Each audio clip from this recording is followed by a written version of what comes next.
DD किसान, बदलते भारत की शान।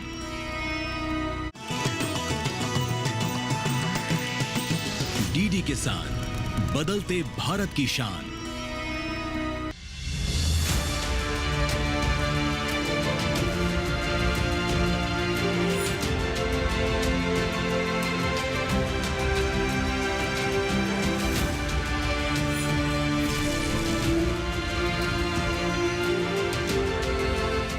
खेती में मशीनों का खास महत्व होता है और इसी तरह से कृषि में आधुनिक तकनीकों का उपयोग करना भी बेहद जरूरी हो जाता है।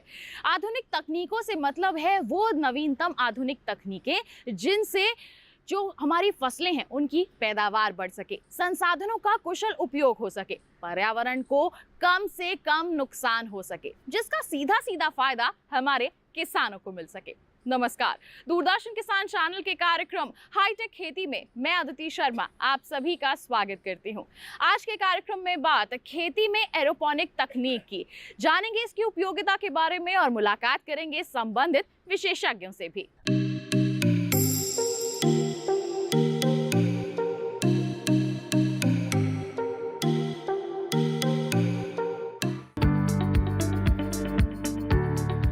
एरोपोनिक खेती एक ऐसी तकनीक है जिसमें मिट्टी के इस्तेमाल के बिना फसल को उगाया जाता है। इस तकनीक के जरिए पौधों को उगाने के लिए हवा या धुंध का इस्तेमाल किया जाता है। इस विधि में पौधों की जड़ों को हवा में लटका दिया जाता है और पोषक तत्वों के घोल को सीधे उनकी जड़ों पर छिड़का जाता है। क्योंकि इसमें मिट्टी शामिल नहीं होती, इसलिए मिट्टी जनित रोगों और कीटों का खतरा काफी कम हो जाता है।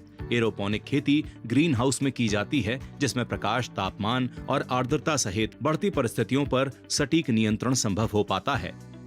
एरोपोनिक विधि से उगाए गए पौधे अक्सर मिट्टी में उगाए गए पौधों की तुलना में तेजी से बड़े होते हैं। ये जो टेक्नोलॉजी है एरोपोनिक्स, ये जो नासा है, जो अमेरिका की एक संस्था है नासा, उसने इसके ऊपर कुछ साल पहले काम करवाया था अपने एस्ट्रोनॉट्स के लिए। जो एस्ट्रोनॉट्स, उनके वैज्ञानिक जो स्पेस में जाते हैं, तो उनका सोचना ये था कि स्पेस में, क्योंकि उनको ताज़ा भोजन, ख़ासतौर पत्तेदार जो लेटस वगैरह है, वो चीज़ें नहीं मिलती हैं, तो उन्होंने ये काम शुरू किया था कि थोड़ा सा पानी उनके पास होगा, कुछ बीज होंगे और वहाँ पे जो जड़ों के ऊपर स्प्रे करके वो खुराक दे के, तो इस तरह के कुछ ताज़ा भोजन पैदा कर सकते हैं अपने वैज्ञानिकों के लिए। उसी जो प्रिंसिपल को, उसी जो एक तरह सा जो एक साइंस का प्रिंसिपल है, उसको इस्तेमाल करते हुए ये एरोपोनिक्स का विस्तार, इसका जो कई और साइंस इसके ऊपर की गई है, खोज की गई है, ताकि उसी जो प्रिंसिपल को, उसी विधि को आलू के लिए यूज़ कर सकें, आलू के लिए इस्तेमाल कर सकें।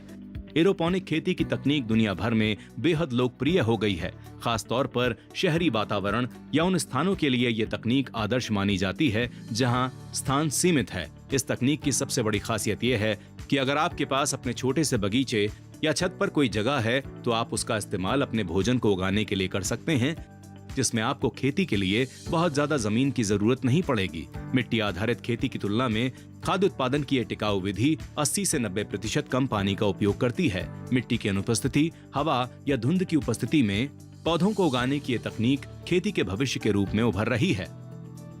कृषि के क्षेत्र में कृषि संस्थानों और तकनीकी मार्गदर्शकों की जो भूमिका है वो हमेशा से ही काफी अहम रही है। नई मशीनों की बात हो या फिर आधुनिक तकनीकों की बात हो, इनके बारे में जानकारी हमारे किसानों तक पहुंचाने में इनका हमेशा से ही अहम योगदान रहा है।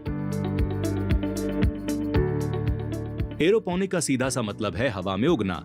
एरोपोनिक सिस्टम में कोई माध्यम नहीं होता है, क्योंकि पौधों की जड़ें खुले जड़ क्षेत्र के वातावरण में स्वतंत्र रूप से लटकी रहती हैं। एरोपोनिक सिस्टम के विकास कक्ष को पानी, पोषक तत्व और हवा की आदर्श मात्रा प्राप्त होती है। किसान भाइयों, जैसे कि आप जानते हैं, आलू, गेहूं और धान के बाद तीसरे नंबर पे जो फसल है, जो हम लोगों के भोजन का एक हिस्सा है, और बहुत मात्रा में आलू का हमारे खान पान में इस्तेमाल किया जाता है। और लगभग 60 मिलियन मैट्रिक टन्स, या ये कहें कि 600 लाख जो टन आलू इस कंट्री में, इस मुल्क में पैदा किया जाता है, और 600 जो 60 मिलियन मैट्रिक टन का जो आलू जब पैदा करना है तो लगभग 7-8 मिलियन मैट्रिक टन्स जो हमें बीज की ज़रूरत पड़ती है। इस बीज को पैदा करने के लिए जो रिवायती सिस्टम है बीज पैदा करने का आलू का, जो कि आज भी चल रहा है, जिसमें वैज्ञानिक लोग सबसे पहले ब्रीडर सीड पैदा करते हैं, उसके बाद फिर फाउंडेशन 1, फाउंडेशन 2 और उसके बाद सर्टिफाइड बीज पैदा करके किसानों तक पहुंचाया जाता है। वो जो बीज है वो कई सालों से वो बीज बन रहा है, लगभग 40 सालों से बन रहा है इस कंट्री में। लेकिन वो बीज वैज्ञानिक लोग जितना बनाते हैं वो बहुत मात्रा बनाते हैं, पर पूरे कंट्री की जो पूरे देश की जो बीज की ज़रूरत है उससे पूरी नहीं होती। तो जो सप्लाई और जो डिमांड है या मांग है उसके बीच में बहुत बड़ा एक गैप था, जो कि अब धीरे धीरे कम होता जा रहा है एरोपोनिक्स टेक्निक के आने के बाद। तो उस बीज की जो कमी है बीज की, उसको पूरा करने के लिए दूसरी तकनीकें जैसे कि टिश्यू कल्चर टेक्निक और एरोपोनिक्स टेक्निक, इसी तरह से एपिकल रूटेड कटिंग की जो टेक्निक है, जो और भी कई जो नई नई टेक्निक्स को साइंटिस्ट लोगों ने इजाद किया है। मिट्टी की अनुपस्थिति में हवा या धुंध की उपस्थिति में पौधों को उगाने की तकनीक को एरोपोनिक्स के रूप में जाना जाता है। एरोपोनिक खेती का उपयोग कई प्रकार की फसलों को उगाने के लिए किया जा सकता है, जैसे सब्जियां, फल और फूल। केंद्रीय आलू अनुसंधान संस्थान क्षेत्रीय केंद्र जालंधर के प्रमुख डॉक्टर अनिल शर्मा ने बताया कि इनके संस्थान में इस विधि से उच्च गुणवत्ता वाले सीड का उत्पादन किया जा रहा है। इन्होंने ये भी कहा कि इस तकनीक की खासियत ये भी है कि सीड का उत्पादन अन्य विधि के मुकाबले बड़ी तेजी से होता है। सबसे पहले ये बताना चाहता हूँ कि हमारी एक सबसे इम्पॉर्टेंट और सबसे जो कि कहेंगे कि वर्ल्ड रिनोन टेक्निक है, एरोपोनिक है। एरोपोनिक में हम जो डिज़ीज़ फ्री सीड, बिना बीमारियों के अच्छी क्वालिटी का सीड जो है वो प्रोड्यूस करते हैं। उसका जो एक ख़ास बात ये है कि वो सीड की जो रेट ऑफ मल्टीप्लिकेशन है, मतलब वो सीड बढ़ाना, वो बड़ा फास्ट है। अगर एक प्लांट से बहुत सारे ट्यूबर प्रोड्यूस कर सकते हैं, तो ये एक एरोपोनिक टेक्निक है जो हमारे पूरे कंट्री में अभी फैली हुई है। और जहाँ पे भी एरोपोनिक लग रहा है, लगभग हमारे ही जो सेंट्रल पोटैटो रिसर्च इंस्टीट्यूट है उसके थ्रू ही वो वहाँ पे इंस्टॉल होता है। तो ये हमारी एक one of the major achievements हैं। कार्यक्रम में फिलहाल रुक रहे हैं एक छोटे से ब्रेक के लिए। आप कहीं मत जाइए, हम जल्द ही हाजिर होंगे। बने रहिए दूरदर्शन किसान पर, देखते रहिए कार्यक्रम हाईटेक खेती।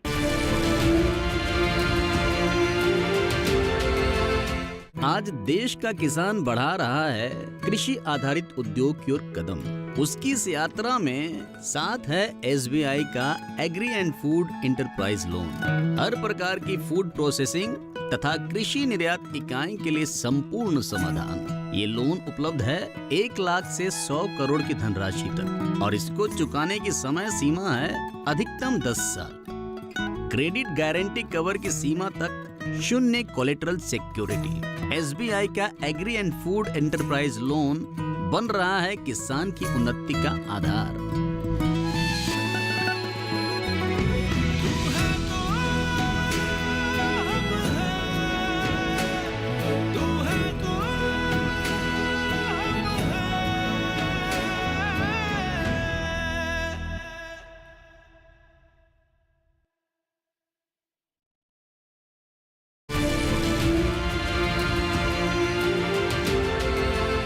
किसी भी तकनीक की संपूर्ण जानकारी होने से उसका ज़्यादा से ज़्यादा उपयोग करने में मदद मिलती है। बता दें आपको कि हमारे देश के जो कृषि वैज्ञानिक हैं वो भी आधुनिक तकनीकों की जानकारी किसानों तक पहुंचाने में अहम भूमिका निभाते हैं।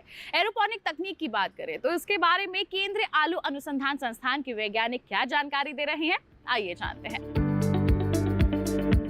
वैज्ञानिकों का मानना है कि गेहूं और धान जैसी फसलों में प्रति हेक्टेयर जितनी पैदावार होती है, लगभग उसके बराबर ही आलू में प्रति हेक्टेयर बीज कंद की आवश्यकता होती है। वहीं आलू में उत्तम गुणवत्ता वाले बीज की उपलब्धता हमेशा ही आवश्यकता से कम रही है। ऐसे में नई नई तकनीकों का इस्तेमाल कर आलू के बीज उत्पादन का प्रयास किया जाता रहा है।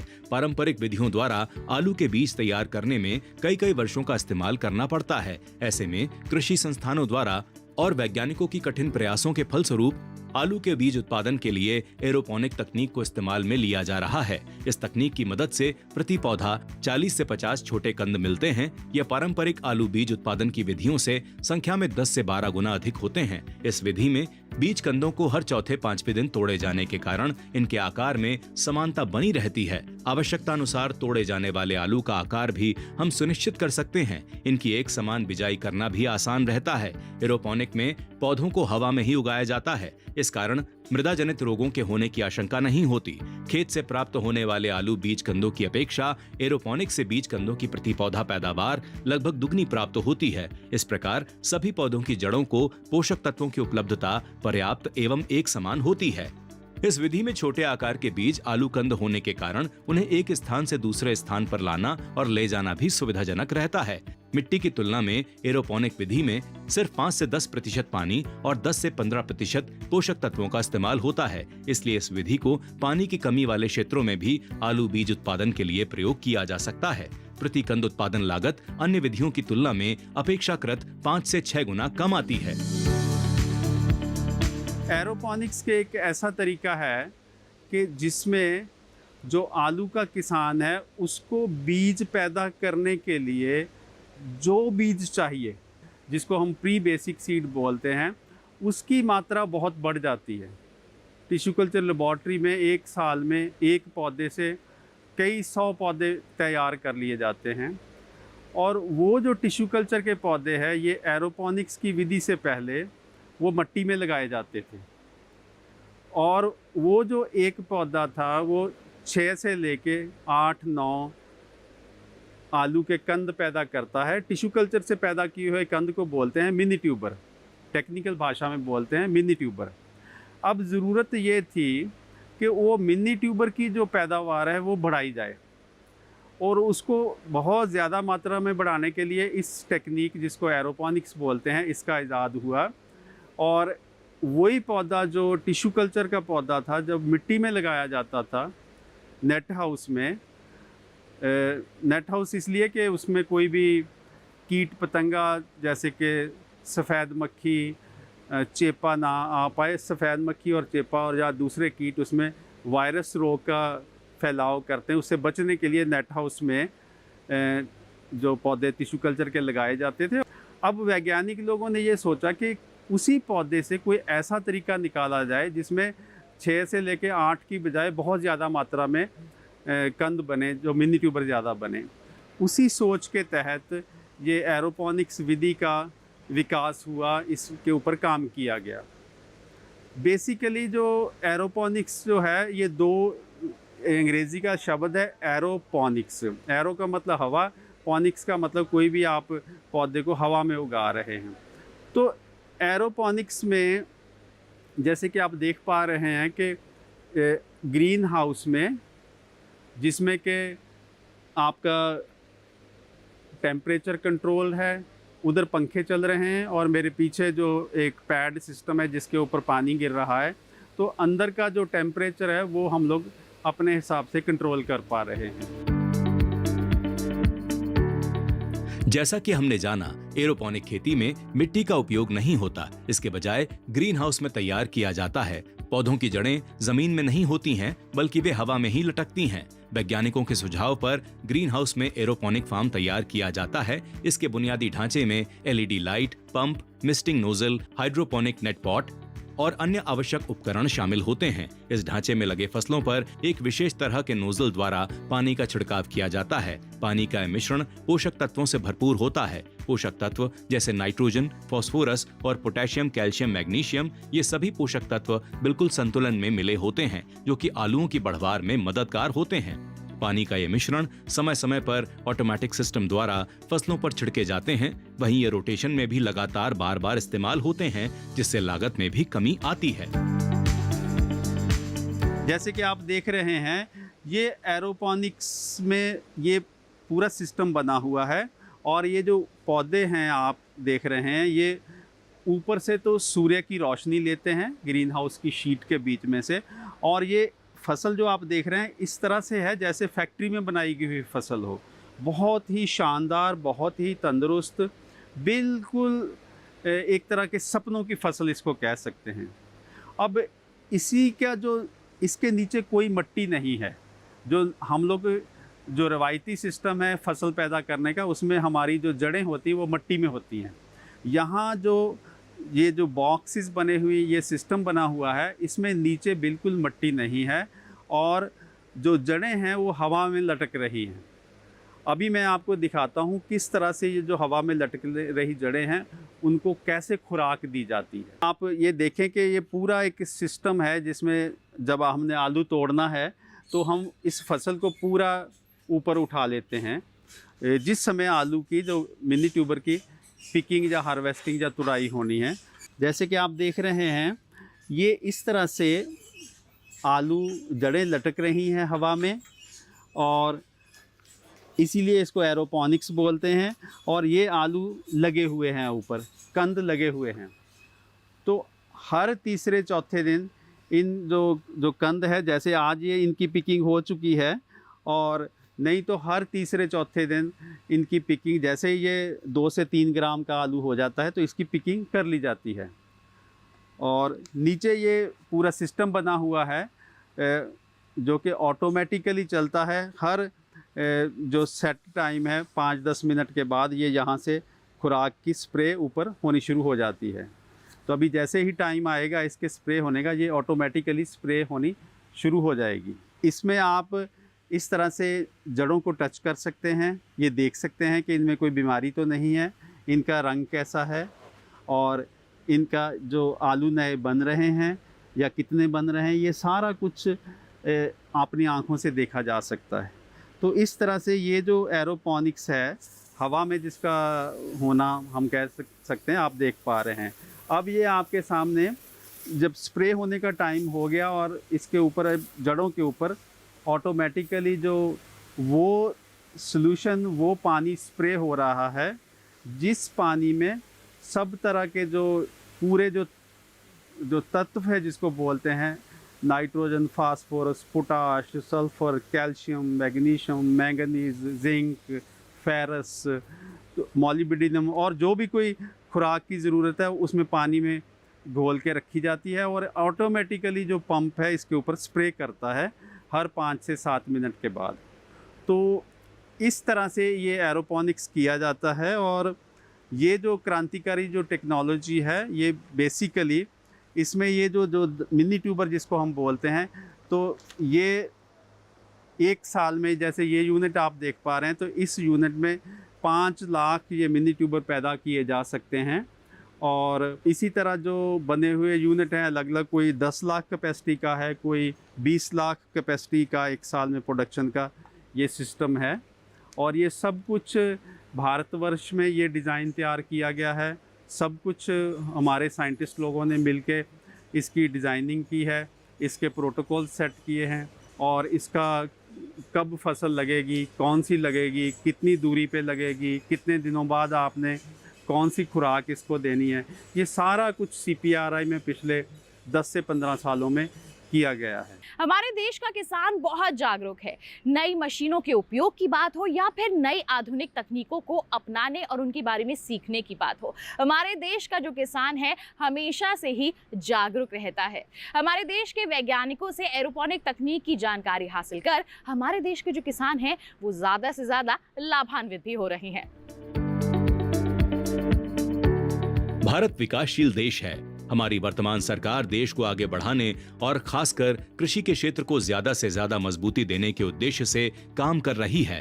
केंद्र सरकार खेती के क्षेत्र में नई तकनीकों के इस्तेमाल को बढ़ावा दे रही है, साथ ही किसान भाइयों को नई तकनीकों को अपनाने के लिए प्रोत्साहित भी कर रही है। किसान बंधुओं, हमने उधर एरोपोनिक्स में, जो कि ग्रीन हाउस में लगा हुआ पूरा सिस्टम है हवा में आलू पैदा करने का, वहाँ हमने ये आलू आपने देखा कि इस तरह से हमने वहाँ से ये तुड़ाई करते हैं हर तीसरे चौथे दिन वैरायटी के हिसाब से। ये आप देख रहे हैं कि वहाँ जब जिस समय तुड़ाई होती है, पिकिंग होती है या हार्वेस्टिंग होती है, उसमें उस समय इनका जो रंग है इस तरह से लगभग सफ़ेद रंग के होते हैं। अब क्या है कि ये जो आलू हैं, जो ये मिनी ट्यूबर्स हैं, ये इसी तरह से स्टोर में नहीं रख सकते 6-7 महीने के लिए, 8 महीने के लिए। अब इनका छिलका पकाना पड़ता है, इनकी क्योरिंग करनी पड़ती है, या इनको हम लोग कहें कि इनकी ग्रीनिंग करनी पड़ती है, इनको मजबूत बनाना पड़ता है। उस मजबूती के लिए ये सिस्टम बना हुआ है। इस सिस्टम में एक ख़ास मात्रा में ख़ास दिनों के लिए और मतलब ये लाइट देनी पड़ती है, और लाइट में जब ये रखते हैं तो इस तरह से ये आलू जो हैं इनका कलर चेंज हो जाता है, इनका छिलका पक जाता है। ये सफ़ेद से या तो हरे रंग के हो जाएंगे या फिर थोड़ा सा जैसे ये भूरा रंग है, ये डिपेंड करता है कि वैरायटी कौन सी है, किस्म कौन सी है। तो अब ये जो 8 से 10 दिन में ये इनका छिलका पक गया है और इनका पूरा अच्छे से ये जो मिनी ट्यूबर ये तैयार है आगे स्टोर में रखने के लिए। अब इस आलू को 2 से 3 डिग्री वाले स्टोर में यहाँ पे लगभग 7 से 8 महीने स्टोर किया जाएगा, तो वहाँ पे इसको रख दिया जाएगा। और उसके बाद फिर इस आलू को निकाल के लगभग 20-25 दिनों तक रखा जाएगा रूम टेम्परेचर पे, 25 डिग्री पे, 24-25 डिग्री पे, और फिर इसमें पुंगराव आ जाएगा, इसमें जर्मिनेशन आ जाएगी। और ये जो जर्मिनेशन होने के बाद फिर इसको खेत में बोया जाएगा। खेत में बोने का भी विधि विधान है, एक तकनीकी है CPRI की जिसको बोलते हैं सीड प्लॉट टेक्निक। मतलब कब बोना, कब पत्ते काटने, कौन कौन सी उसमें दवाई का छिड़काव करना, कैसे फसल को कीट पतंगों से बचाना ताकि उसमें वायरस ना फैले। तो फिर ये जो G0 जिसको बोलते हैं या मिनी ट्यूबर बोलते हैं, इसको खेत में जब लेके जाएंगे तो पहले साल ये होगा खेत में, पहले साल में बोलेंगे जनरेशन 1, मतलब पहली पीढ़ी उसकी, फील्ड जनरेशन 1। फिर अगले साल उसका दोबारा से नेक्स्ट अगले साल में जाएगा, जनरेशन 2 होगा, फिर जनरेशन 3 होगा, फिर जनरेशन 4 होगा। इस तरह से जो किसान है उसके पास बीज पहुंचने से पहले G1 जनरेशन 1, G2 जनरेशन 2, फिर G3, G4, वो इस तरह से ये आगे सीड को बढ़ाया जाता है। बढ़ाने का ये है कि ये जो एक दाना है, जब खेत में G1 बनेगा, एक के 5-6 बन जाएंगे।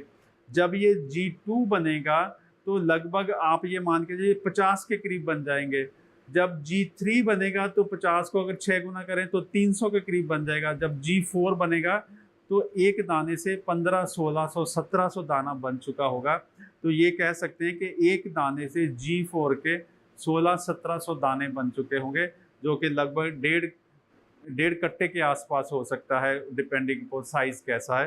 तो इस तरह से ये जो बीज है एक बहुत क्रांतिकारी परिवर्तन जो आलू की दुनिया में ला रहा है।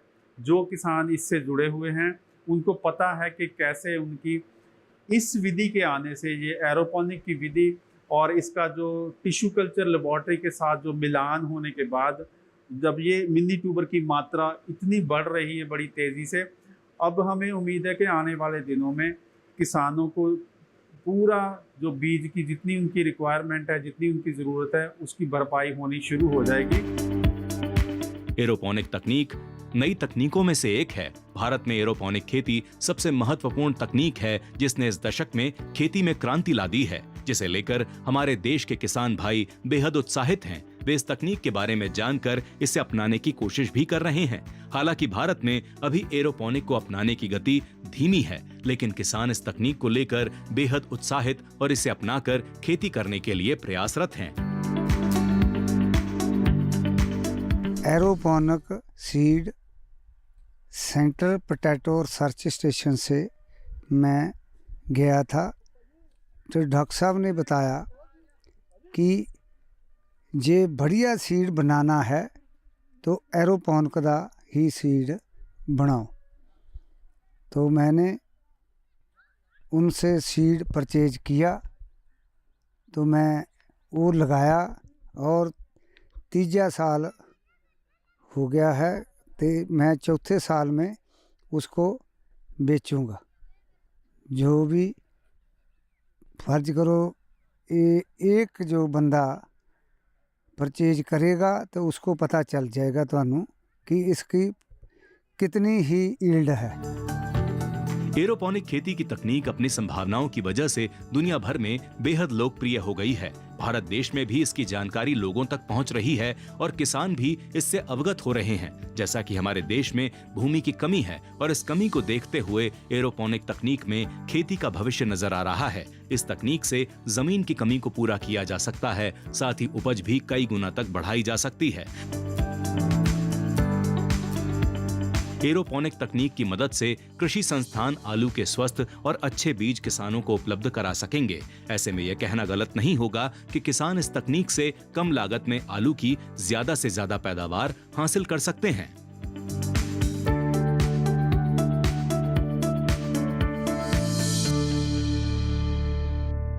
तो इस तरह से ये जो टेक्नोलॉजी जब दी जाती है किसी किसान को या किसी कंपनी को, तो उसमें लगभग 1 साल से लेकर 1.25 साल तक जो CPRI की वैज्ञानिकों की टीम है उस कंपनी के साथ या किसान के साथ काम करती है। तो इस तरह से इस टेक्नोलॉजी के माध्यम से और बीज की मात्रा ज़्यादा बढ़ाई जाती है, ज़्यादा पैदा किया जाता है। तो इस तरह से अगर आप चाहें तो इस टेक्नोलॉजी को ले सकते हैं और आलू की बीज की दुनिया में जो आ रही क्रांति है उस क्रांति का आप हिस्सा बन सकते हैं। तो ये था हमारा आज का कार्यक्रम हाईटेक खेती, जिसमें हमने एरोपोनिक तकनीक के बारे में जाना है। जी हाँ, किस तरह से हमारे किसान इसके बारे में जानकर, इसे सीखकर, इसे अपना रहे हैं और लाभान्वित हो रहे हैं, इसके बारे में हमने जानकारी हासिल की है। उम्मीद करते हैं कि आज का हमारा जो कार्यक्रम है, जिसके माध्यम से हमने आपको तमाम जानकारियां दी हैं, वो आपके लिए लाभान्वित साबित हुई होंगी। साथ ही आपको बता दें कि हमारे कार्यक्रम के लिए कोई सुझाव है, कोई सवाल है आपके पास, हम तक पहुंचाइए। आप हमें ईमेल कीजिए। आप हमारी ईमेल आईडी नोट कर लीजिए। ईमेल आईडी हमारी खेती@gmail.com। आप हमें पत्र लिख सकते हैं। पता है हमारा हाईटेक खेती, कमरा number 59A, CPC Doordarshan, Khelgaon, नई दिल्ली 110049।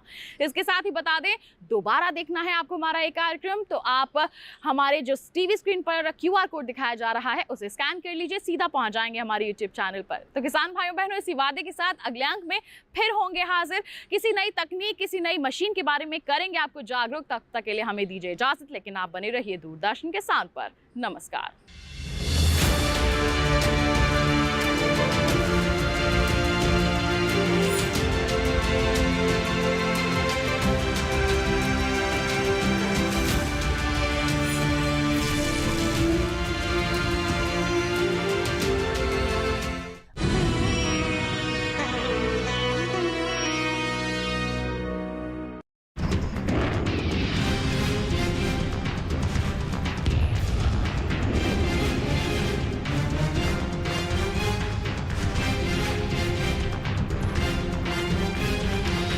जब भारत के सैनिक मां भारती की जय बोलते हैं तो दुश्मन के कलेजे कांप जाते हैं। जब हमारी फौजें न्यूक्लियर ब्लैकमेल की धमकी की हवा निकाल देती है तो आकाश से पाताल तक एक ही बात गूंजती है, भारत माता की जय। भारत माता की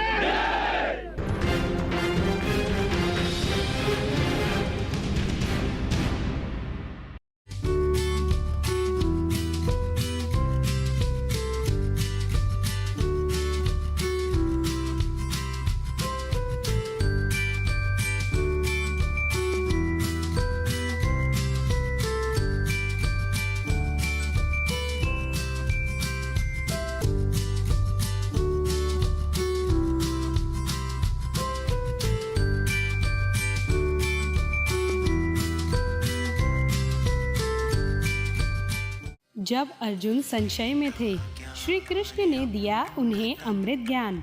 अब वही श्रीमद् भगवद गीता का दिव्य ज्ञान पूज्य श्री सुधांशु जी महाराज के वचनों में देखिए गीता ज्ञान अमृतम, केवल DD नेशनल पर प्रतिदिन प्रातः 7 बजे। गीता ज्ञान अमृतम।